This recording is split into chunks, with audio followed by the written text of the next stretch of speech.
ನಮಸ್ಕಾರಗಳಿರಿ. Stock market Kannada ಚಾನಲ್ಗೆ ಸ್ವಾಗತ ಸುಸ್ವಾಗತ. ಗೆಳೆಯರಿ, ವಿಡಿಯೋದಲ್ಲಿ ಇವತ್ತಿನ ನಮ್ಮ ಮಾರ್ಕೆಟ್ ಪರ್ಫಾರ್ಮೆನ್ಸ್ ನ ಜೊತೆಗೆ ಹಲವಾರು ಇಂಡಿವಿಜುವಲ್ ಸ್ಟಾಕ್ ಗಳಿಗೆ ಸಂಬಂಧಪಟ್ಟಂತ ಅಪ್ಡೇಟ್ ಗಳನ್ನ ತಿಳ್ಕೊಳ್ಳುವಂತ ಪ್ರಯತ್ನವನ್ನು ಮಾಡೋಣ. ಮಾರ್ನೆ ವಿಡಿಯೋದಲ್ಲಿ ಒಂದಷ್ಟು ಕಂಪನಿಗಳಿಗೆ ಸಂಬಂಧಪಟ್ಟಂತ ಅಪ್ಡೇಟ್ ಗಳನ್ನ ಕೊಟ್ಟಿದ್ದೆ. ಜೊತೆಗೆ ರಿಸಲ್ಟ್ ಸೀಸನ್ ಆಗಿರೋದ್ರಿಂದ ಹಲವು ಕಂಪನಿಗಳ ನಂಬರ್ಸ್ ಅನ್ನು ಕೂಡ ಕವರ್ ಮಾಡಿದ್ದೆ. ಅವುಗಳ ಪರ್ಫಾರ್ಮೆನ್ಸ್ ಅನ್ನು ಅಬ್ಸರ್ವ್ ಮಾಡಿದ್ದೀರಿ ಅಂದ್ಕೊಳ್ತೀನಿ. ಇವತ್ತು ಕೂಡ ಹಲವು ಕಂಪನಿಗಳಿಗೆ ಸಂಬಂಧಪಟ್ಟಂತ ಅಪ್ಡೇಟ್ ಗಳು ಬಂದಿದ್ದಾವೆ, ಅವುಗಳನ್ನ ತಿಳ್ಕೊಳ್ಳೋಣ. ಮೊದಲಿಗೆ ಡಿಸ್ಕ್ಲೇಮರ್ ಕೊಡ್ಲಿಕ್ಕೆ ಇಷ್ಟಪಡ್ತೀನಿ. ಇಲ್ಲಿ ಕವರ್ ಮಾಡ್ತಿರೋಂಥ ಯಾವುದೇ ಸ್ಟಾಕ್ ಕೂಡ ರೆಕಮೆಂಡ್ ಮಾಡ್ತಿಲ್ಲ. ನೀವು ಫರ್ದರ್ ಸ್ಟಡಿ ಮೆಡಿಟೇಷನ್ ತಗೊಳ್ಬಹುದು. ಆಸ್ ಎಜುಕೇಶನಲ್ ಪರ್ಪಸ್ ನಾನು ವಿಡಿಯೋ ನಿಮ್ಮ ಮುಂದೆ ತರ್ತಾ ಇದ್ದೀನಿ. ಹಾಗೆ ಡಿಸ್ಕ್ರಿಪ್ಷನ್ ಅಲ್ಲಿ ಅಕೌಂಟ್ ಓಪನಿಂಗ್ ಲಿಂಕ್ ಇದೆ, ಅಕೌಂಟ್ ಅನ್ನು ಓಪನ್ ಮಾಡ್ಕೊಳ್ಬಹುದು. ಹೂಡಿಕೆಗೆ ಸಂಬಂಧಪಟ್ಟಂತೆ ನಿಮ್ಗೆ ಏನಾದರೂ ಸಪೋರ್ಟ್ ಬೇಕು ಅಂದ್ರೆ ಇಲ್ಲಿರುವಂತಹ ನಂಬರ್ಗಳ ಮೂಲಕ ನಮ್ಮ ಟೀಮ್ ನ ಕಾಂಟ್ಯಾಕ್ಟ್ ಮಾಡಬಹುದು. ಇಲ್ಲಿ ಮೆನ್ಷನ್ ಮಾಡಿರುವಂತಹ ಎಲ್ಲ ಸರ್ವಿಸಸ್ ನಮ್ಮ ಮೂಲಕ ಸಿಗುತ್ತೆ. ಬಟ್ ಇದಕ್ಕೆ ಕಂಡೀಷನ್ ಒಂದೇ, ನಮ್ಮ ಮೂಲಕ ಅಕೌಂಟ್ ಓಪನ್ ಆಗಿರಬೇಕು. ಹಾಗಾಗಿ ಅಕೌಂಟ್ ಓಪನ್ ಮಾಡ್ಕೊಂಡು ಕಾಂಟ್ಯಾಕ್ಟ್ ಮಾಡಬಹುದು. ಇನ್ನು ಇವತ್ತಿನ ನಮ್ಮ ಮಾರ್ಕೆಟ್ ನ ಪರ್ಫಾರ್ಮೆನ್ಸ್ ಅನ್ನು ನೋಡೋದಾದ್ರೆ ನಿಫ್ಟಿಯಲ್ಲಿ ನೋಡಬಹುದು 1.83% ಅಥವಾ 436 ಪಾಯಿಂಟ್ಸ್ ಡೌನ್ ಪರ್ಫಾರ್ಮೆನ್ಸ್ ನೋಡ್ಲಿಕ್ಕೆ ಸಿಕ್ಕಿದೆ.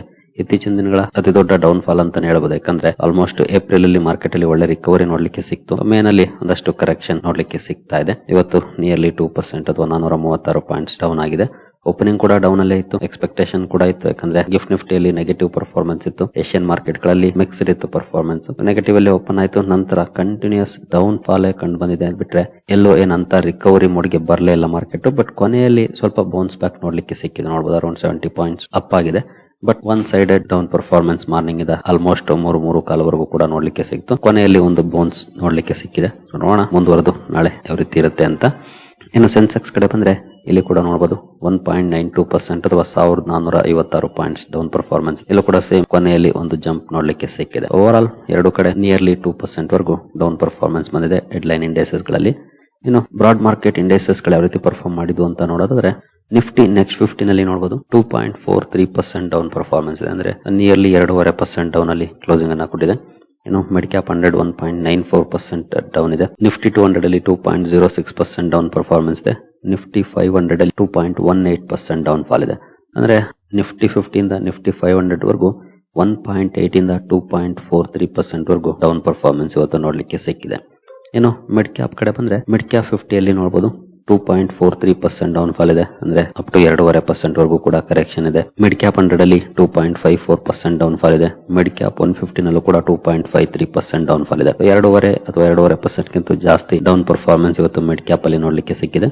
ಇನ್ನು ಸ್ಮಾಲ್ ಕ್ಯಾಪ್ ಕಡೆ ಬಂದ್ರೆ ಸ್ಮಾಲ್ ಕ್ಯಾಪ್ 50 2.88% ಡೌನ್ ಆಗಿದೆ. ಸ್ಮಾಲ್ ಕ್ಯಾಪ್ 100 ಅಲ್ಲಿ 3.17% ಡೌನ್ ಪರ್ಫಾರ್ಮೆನ್ಸ್ ಇದೆ. ಸ್ಮಾಲ್ ಕ್ಯಾಪ್ 250 ನಲ್ಲಿ 3% ಡೌನ್ ಪರ್ಫಾರ್ಮೆನ್ಸ್ ಇದೆ. ಸ್ಮಾಲ್ ಅಂಡ್ ಮಿಡ್ ಕ್ಯಾಪ್ ಇವತ್ತು ಭರ್ಜರಿ ನೆಗೆಟಿವ್ ಪರ್ಫಾರ್ಮೆನ್ಸ್ ಅನ್ನ ಮಾಡಿದಾವೆ. 2.5% ಡೌನ್ ಆದ್ರೆ ಮಿಡ್ ಕ್ಯಾಪ್, ಸ್ಮಾಲ್ ಕ್ಯಾಪ್ 3% ವರೆಗೂ ಅಥವಾ ಅಬೋ 3% ವರೆಗೂ ಕೂಡ ಡೌನ್ ಪರ್ಫಾರ್ಮೆನ್ಸ್ ಅನ್ನ ಕಂಡಿದೆ. ಯಾರೆಲ್ಲ ಮಿಡ್ ಅಂಡ್ ಸ್ಮಾಲ್ ಕ್ಯಾಪ್ ಅಲ್ಲಿ ಜಾಸ್ತಿ ಹೂಡಿಕೆ ಮಾಡಿರ್ತಿರೋ ಅಂತವರ ಪೋರ್ಟ್ಫೋಲಿಯೋ ಆಬ್ವಿಯಸ್ಲಿ ಇವತ್ತು ಭರ್ಜರಿ ಡೌನ್ ಆಗಿರುತ್ತೆ. ನನ್ನದು ಕೂಡ ಜಾಸ್ತಿ ಹೋಲ್ಡಿಂಗ್ ಇರೋದೇ ಮಿಡ್ ಅಂಡ್ ಸ್ಮಾಲ್. ಹಾಗಾಗಿ ನಿಯರ್ಲಿ 3% ಡೌನ್ ಅಲ್ಲಿ ನನ್ನ ಪೋರ್ಟ್ಫೋಲಿಯೋ ಕೂಡ ಇವತ್ತು ಡೌನ್ ಅಲ್ಲಿ ಕ್ಲೋಸಿಂಗ್ ಅನ್ನ ಕೊಟ್ಟಿದೆ. ಇತ್ತೀಚೆಗೆ small cap and mid cap ಅಲ್ಲಿ ಒಳ್ಳೆ ರಿಕವರಿ ನೋಡ್ಲಿಕ್ಕೆ ಸಿಗ್ತಾ ಇತ್ತು. ಹಾಗಾಗಿ ಇವತ್ತು ಸ್ವಲ್ಪ ಜಾಸ್ತಿನೇ ಪ್ರಾಫಿಟ್ ಬುಕಿಂಗ್ ನೋಡ್ಲಿಕ್ಕೆ ಸಿಕ್ಕಿದೆ. ಇನ್ನು ಮೈಕ್ರೋ ಕ್ಯಾಪ್ ಕೂಡ ನೋಡಬಹುದು 3.07% ಡೌನ್ ಅಲ್ಲಿ ಕ್ಲೋಸಿಂಗ್ ಅನ್ನ ಕೊಟ್ಟಿದೆ. ಒಟ್ಟಿನಲ್ಲಿ ಮಿಡ್ ಅಂಡ್ ಸ್ಮಾಲ್ ಕ್ಯಾಪ್ ಜಾಸ್ತಿನೇ ಡೌನ್ ಪರ್ಫಾರ್ಮೆನ್ಸ್ ಅನ್ನ ಮಾಡಿದಾವೆ ಇವತ್ತು. ಇದರಲ್ಲಿ ಲಾರ್ಜ್ ಕ್ಯಾಪ್ ಬಿಲೋ 2% ಡೌನ್ ಅಲ್ಲಿ ಕ್ಲೋಸಿಂಗ್ ಅನ್ನ ಕೊಟ್ಟಿದೆ. ಇನ್ನು ಸೆಕ್ಟೋರಲ್ ಇಂಡೈಸಸ್ ಗಳ ಕಡೆ ಬಂದ್ರೆ ನಿಫ್ಟಿ ಆಟೋ ನೋಡಬಹುದು 2.28% ಡೌನ್ ಅಲ್ಲಿ ಕ್ಲೋಸಿಂಗ್ ಅನ್ನ ಕೊಟ್ಟಿದೆ. ಹಾಗೆ ನಿಫ್ಟಿ ಬ್ಯಾಂಕ್ ಅಲ್ಲಿ 1.63% ಡೌನ್ ಪರ್ಫಾರ್ಮೆನ್ಸ್ ಇದೆ. ಫೈನಾನ್ಷಿಯಲ್ ಸರ್ವಿಸಸ್ 2.02% ಡೌನ್ ಆಗಿದೆ. FMCG 1.47% ಡೌನ್ ಇದೆ. IT ಸೆಕ್ಟರ್ ಅಲ್ಲಿ ಮತ್ತೆ ಸೆಲ್ ಆಫ್ ನೋಡ್ಲಿಕ್ಕೆ ಸಿಕ್ಕಿದೆ ಇವತ್ತು. ನಿನ್ನೆ ಮೊನ್ನೆ ಮಾರ್ಕೆಟ್ ಬಿದ್ರು ಕೂಡ ಕಡಿಮೆ ಪ್ರಮಾಣದಲ್ಲಿ IT ಸೆಕ್ಟರ್ ಬಿದ್ದಿತ್ತು. ಬಟ್ ನಿನ್ನೆ ಮೊನ್ನೆದೆಲ್ಲ ಇವತ್ತು ಕವರ್ ಮಾಡಿದೆ ಅಂತಾನೆ ಹೇಳ್ಬೋದು. 3.73% ಡೌನ್ ಆಗೋ ಮೂಲಕ. ಮೀಡಿಯಾ 2.77% ಡೌನ್ ಇದೆ. ಮೆಟಲ್ ಅಲ್ಲಿ 0.35% ಡೌನ್ ಇದೆ. ಅಂದ್ರೆ ಕಡಿಮೆ ಡೌನ್ ಪರ್ಫಾರ್ಮೆನ್ಸ್ ಇದೆ ಅಂತಾನೆ ಹೇಳ್ಬೋದು. ನಿಫ್ಟಿ ಫಾರ್ಮಾ 1.36% ಡೌನ್ ಅಲ್ಲಿ ಕ್ಲೋಸಿಂಗ್ ಅನ್ನ ಕೊಟ್ಟಿದೆ. PSU ಬ್ಯಾಂಕ್ ಗಳಲ್ಲಿ 1.1% ಡೌನ್ ಪರ್ಫಾರ್ಮೆನ್ಸ್ ಇದೆ. ರಿಯಾಲ್ಟಿನಲ್ಲಿ 4% ಡೌನ್ ಫಾಲ್ ಇದೆ. ಅಬೌವ್ 4%, 4.11% ಡೌನ್ ಅಲ್ಲಿ ರಿಯಾಲ್ಟಿ ಸೆಕ್ಟರ್ ಕ್ಲೋಸಿಂಗ್ ಅನ್ನ ಕೊಟ್ಟಿದೆ. ಪ್ರೈವೇಟ್ ಬ್ಯಾಂಕ್ಸ್ 1.77% ಡೌನ್ ಅಲ್ಲಿ ಕ್ಲೋಸಿಂಗ್ ಅನ್ನ ಕೊಟ್ಟಿದೆ. ಹೆಲ್ತ್ ಕೇರ್ 1.35% ಡೌನ್ ಆಗಿದೆ. ಕನ್ಸ್ಯೂಮರ್ ಡ್ಯೂರಬಲ್ಸ್ ಕೂಡ 3.5% ಗಿಂತ ಜಾಸ್ತಿ ಡೌನ್ ಅಲ್ಲಿ ಕ್ಲೋಸಿಂಗ್ ಅನ್ನ ಕೊಟ್ಟಿದೆ.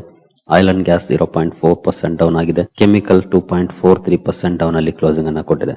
ಒಟ್ಟಿನಲ್ಲಿ ಎಲ್ಲಾ ಕಡೆ ಡೌನ್ ಫಾಲ್ ಇದೆ. ಕಡಿಮೆ ಡೌನ್ ಫಾಲ್ ಅಂದ್ರೆ ಮೆಟಲ್ ಹಾಗೂ ಆಯಿಲ್ ಅಂಡ್ ಗ್ಯಾಸ್ ಅಂತಾನೆ ಹೇಳ್ಬೋದು. ಆಯಿಲ್ ಅಂಡ್ ಗ್ಯಾಸ್ ಸೆಕ್ಟರ್ ಗೆ ಸರ್ಕಾರದಿಂದ ಒಂದು ಸುದ್ದಿ ಬಂತು, ಹಾಗಾಗಿ ಅಲ್ಲಿ ಕಡಿಮೆ ಪ್ರಮಾಣದ ಡೌನ್ ಫಾಲ್ ಇದೆ ಅಂತಾನೆ ಹೇಳ್ಬೋದು. ಇನ್ನು ಉಳಿದ ಸೆಕ್ಟರ್ ಗೆ ಏನಂತ ಒಳ್ಳೆ ಸುದ್ದಿಗಳೇನು ಇರಲಿಲ್ಲ ಅಥವಾ ಬ್ಯಾಡ್ ನ್ಯೂಸ್ ಅಂತಾನು ಏನಿಲ್ಲ. ಬಟ್ ಎಕನಾಮಿಕ್ ಕನ್ಸರ್ನ್ಸ್ ಮಾರ್ಕೆಟ್ ಅಲ್ಲಿ ಈ ರೀತಿಯ ರಿಯಾಕ್ಷನ್ ಗೆ ಕಾರಣ ಆಗಿದೆ. ಇವತ್ತು ಅತಿ ಹೆಚ್ಚು ಡೌನ್ ಆಗಿದ್ದು ಅಂದ್ರೆ ಐಟಿ, ರಿಯಾಲಿಟಿ, ಕನ್ಸ್ಯೂಮರ್ ಡ್ಯೂರಬಲ್ಸ್ ಇಲ್ಲಿ ಮೋರ್ ದನ್ 3% ಅಥವಾ ಅಪ್ ಟು 4% ವರೆಗೂ ಕೂಡ ಡೌನ್ ಪರ್ಫಾರ್ಮೆನ್ಸ್ ನೋಡ್ಲಿಕ್ಕೆ ಸಿಕ್ಕಿದೆ. ಇನ್ನು ಗ್ಲೋಬಲ್ ಮಾರ್ಕೆಟ್ ಗಳಲ್ಲಿ ಯಾವ ರೀತಿ ಪರ್ಫಾರ್ಮೆನ್ಸ್ ಇದೆ ಅಂತ ನೋಡೋದಾದ್ರೆ ಎಸ್ಪೆಷಲಿ ಯುರೋಪಿಯನ್ ಮಾರ್ಕೆಟ್ ಗಳು ನೋಡಬಹುದು. ಡಾಕ್ಸ್ 1.1% ಡೌನ್ ಇದೆ, FTSE 0.35% ಡೌನ್ ಇದೆ, CSE 0.59% ಡೌನ್ ಇದೆ, ಯೂರೋ ಸ್ಟಾಕ್ಸ್ 0.94% ಡೌನ್ ಇದೆ, EX 0.88% ಡೌನ್ ಇದೆ.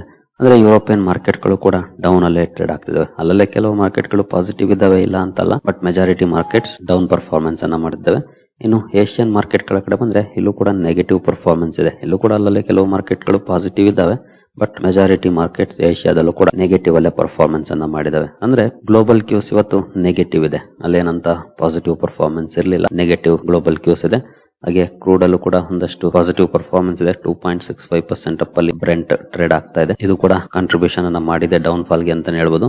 ಇದ್ರ ಜೊತೆಗೆ ಇನ್ನು ಸಾಕಷ್ಟು ಸಣ್ಣ ಪುಟ್ಟ ಕಾರಣಗಳಿದಾವೆ ನೋಡಬಹುದು. ಇಲ್ಲಿ 10 ಕೀ ಫ್ಯಾಕ್ಟರ್ಸ್ ಅನ್ನ ಲಿಸ್ಟ್ ಮಾಡ್ತಿದ್ದಾರೆ, ಬಟ್ ಯೂಶುವಲಿ ಇರುವಂತ 10 ಕೀ ಫ್ಯಾಕ್ಟರ್ಸ್.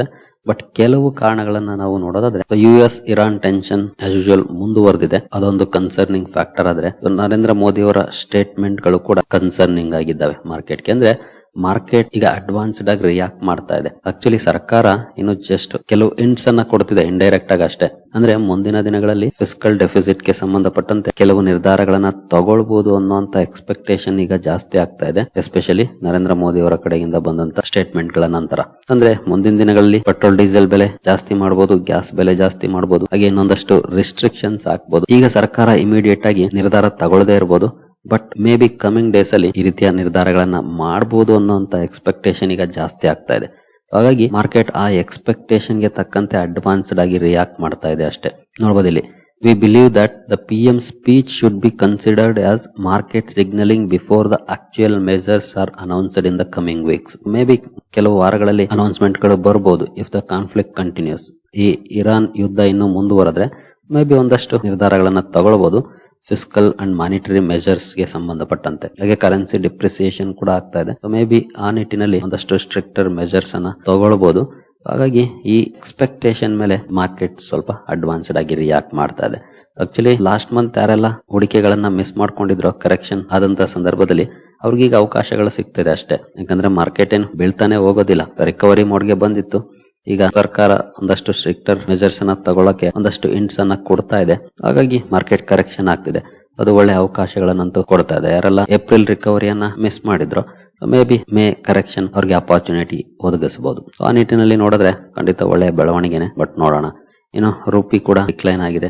ಹೀಗೆ ಸಾಕಷ್ಟು ಕಾರಣಗಳನ್ನ ಕೊಡ್ತಿದ್ದಾರೆ. ಬಟ್ ಮೇಜರ್ ಆಗಿ ಕಾರಣ ಅಂತಂದ್ರೆ ಇರಾನ್ US ಕಾನ್ಫ್ಲಿಕ್ಟ್, ಹಾಗೆ ನರೇಂದ್ರ ಮೋದಿ ಅವರ ಸ್ಟೇಟ್ಮೆಂಟ್ ಗಳು ಸ್ವಲ್ಪ ಅಡ್ವಾನ್ಸ್ಡ್ ಆಗಿ ಮಾರ್ಕೆಟ್ ರಿಯಾಕ್ಟ್ ಮಾಡೋ ತರ ಮಾಡ್ತಿದೆ ಅಂತಾನೆ ಹೇಳ್ಬೋದು. ಇನ್ನು ಐಟಿ ಸ್ಟಾಕ್ ಗಳಲ್ಲೂ ಕೂಡ ಸೆಲ್ಲಿಂಗ್ ಪ್ರೆಷರ್ ಜಾಸ್ತಿ ಆಗಿರೋದು ಕೂಡ ಒಂದಷ್ಟು ಕಾಂಟ್ರಿಬ್ಯೂಷನ್ ಮಾಡಿದೆ ಇವತ್ತಿನ ಡೌನ್ ಫಾಲ್ ಗೆ.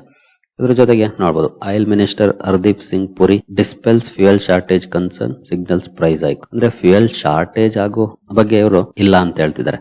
ಅಂದ್ರೆ ಫ್ಯೂಯಲ್ ಶಾರ್ಟೇಜ್ ಆಗ್ಬೋದು, ಅದಕ್ಕಾಗಿ ನರೇಂದ್ರ ಮೋದಿ ಅವರು ಈ ರೀತಿ ಹೇಳ್ತಿರ್ಬೋದು ಅನ್ನುವಂತ ಸುದ್ದಿಗಳನ್ನು ಕೂಡ ಅಥವಾ ಕನ್ಸರ್ನ್ ಅನ್ನು ಕೂಡ ಹಲವು ಜನರು ಎಕ್ಸ್ಪೆಕ್ಟ್ ಮಾಡಿದ್ರು. ಹಾಗಾಗಿ ಫ್ಯೂಯಲ್ ಶಾರ್ಟೇಜ್ ನ ಸಮಸ್ಯೆ ಏನಿಲ್ಲ, ಬಟ್ ಮೇ ಬಿ ಮುಂದಿನ ದಿನಗಳಲ್ಲಿ ಪ್ರೈಸ್ ಹೈಕ್ ಆಗ್ಬೋದು ಅನ್ನುವಂತ ಸಿಗ್ನಲ್ಸ್ ಅನ್ನ ಕೊಟ್ಟಿದ್ದಾರೆ.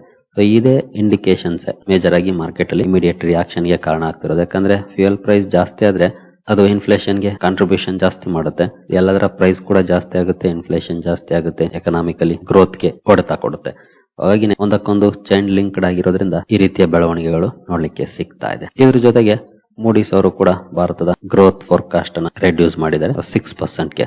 ಅಂದ್ರೆ ಈ ಮುಂಚೆ 6.8% ಫೋರ್ಕಾಸ್ಟ್ ಮಾಡಿದ್ರು, ಅದರಲ್ಲಿ ಈಗ 0.8% ಅನ್ನ ಕಟ್ ಮಾಡಿದ್ದಾರೆ. ನೀವು ಇಲ್ಲಿ ನೋಡಬಹುದು 6% ಗೆ ಇಳಿಸಿದ್ದಾರೆ. 6% ಕೂಡ ಒಳ್ಳೆ ಗ್ರೋತ್. ಯಾಕೆಂತಂದ್ರೆ ನೀವು ಎಮರ್ಜಿಂಗ್ ಮಾರ್ಕೆಟ್ ಗಳಿಗೆ ಹೋಲಿಸಿದ್ರೆ ಖಂಡಿತ 6% ಒಳ್ಳೆ ಗ್ರೋತ್. ಬಟ್ ಸ್ಟಿಲ್ ಇಂಡಿಯಾ ಅಂತ ಅಂದ್ರೆ ಎಕ್ಸ್ಪೆಕ್ಟೇಷನ್ ಜಾಸ್ತಿ ಇದೆ ಈಗ. ಹಾಗಾಗಿ ಈ ಸುದ್ದಿಗಳು ಕೂಡ ಒಂದಷ್ಟು ಕಾಂಟ್ರಿಬ್ಯೂಷನ್ ಮಾಡ್ತಿದ್ದಾವೆ. ಇನ್ನು ಇಂಡಿವಿಜುವಲ್ ಸ್ಟಾಕ್ ಗಳ ಕಡೆ ನಾವು ಬಂದ್ರೆ HG ಇನ್ಫ್ರಾ ಫೋಕಸ್ ಅಲ್ಲಿತ್ತು. ಮಾರ್ನಿಂಗ್ ವಿಡಿಯೋದಲ್ಲಿ ಒಂದು ಸುದ್ದಿಯನ್ನ ಕವರ್ ಮಾಡಿದ್ದೆ, 3,000 ಚಿಲ್ಲರೆ ಕೋಟಿ ಕಂಪನಿಗೆ ಆರ್ಡರ್ ಸಿಕ್ಕಿರೋ ಬಗ್ಗೆ. ಬಟ್ ಸ್ಟಾಕ್ ಅಲ್ಲಿ ನಿಯರ್ಲಿ 1% ಡೌನ್ ಫಾಲ್ ಇದೆ. ದೊಡ್ಡ ಮಟ್ಟದ ಡೌನ್ ಫಾಲ್ ಇಲ್ಲ, ಯಾಕಂದ್ರೆ ಬೇರೆ ಸ್ಟಾಕ್ ಗಳಿಗೆ ಹೋಲಿಸಿದ್ರೆ 5-6% ಡೌನ್ ಫಾಲ್ ಇದೆ. ಬಟ್ ಇಲ್ಲಿ ಏನಂತ ದೊಡ್ಡ ಮಟ್ಟದ ಡೌನ್ ಫಾಲ್ ಇಲ್ಲ, ನಿಯರ್ಲಿ 1% ಡೌನ್ ಅಲ್ಲಿ ಸ್ಟಾಕ್ ಕ್ಲೋಸಿಂಗ್ ಅನ್ನ ಕೊಟ್ಟಿದೆ.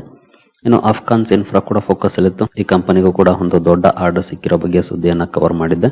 7,544 ಕೋಟಿ ರೈಲ್ವೆ ಪ್ರಾಜೆಕ್ಟ್. ಸ್ಟಾಕ್ ಅಲ್ಲಿ ನೋಡಬಹುದು 2.74% ಪಾಸಿಟಿವ್ ಪರ್ಫಾರ್ಮೆನ್ಸ್ ನೋಡ್ಲಿಕ್ಕೆ ಸಿಕ್ಕಿದೆ. ಅಂದ್ರೆ ಒಳ್ಳೆ ಸುದ್ದಿಗೆ ಒಳ್ಳೆ ರಿಯಾಕ್ಷನ್ ಬಂದಿದೆ. ಅದರಲ್ಲೂ over all market sentiment negative ಇರುವಂತಹ ಸಂದರ್ಭದಲ್ಲೂ ಕೂಡ ಸ್ಟಾಕ್ ಒಳ್ಳೆ ಪರ್ಫಾರ್ಮೆನ್ಸ್ ಮಾಡಿದೆ ಒಳ್ಳೆ ಸುದ್ದಿಗೆ. ಏನು fed bank financial services focus ಅಲ್ಲಿತ್ತು. ಕಾರಣ ಕಂಪನಿಯಲ್ಲಿ ಬ್ಲಾಕ್ ಡೀಲ್ಸ್ ಆಗಿದೆ. ಸುಮಾರು 2.5 ಕೋಟಿ ಷೇರುಗಳು ಕೈ ಬದಲಾಗಿದೆ. ಬ್ಲಾಕ್ ಡೀಲ್ ಕಾರಣಕ್ಕೆ ಸ್ಟಾಕ್ ಫೋಕಸ್ ಅಲ್ಲಿತ್ತು. ಸ್ಟಾಕ್ ಅಲ್ಲಿ ಅರೌಂಡ್ 1.5% ಡೌನ್ ಪರ್ಫಾರ್ಮೆನ್ಸ್ ನೋಡ್ಲಿಕ್ಕೆ ಸಿಕ್ಕಿದೆ.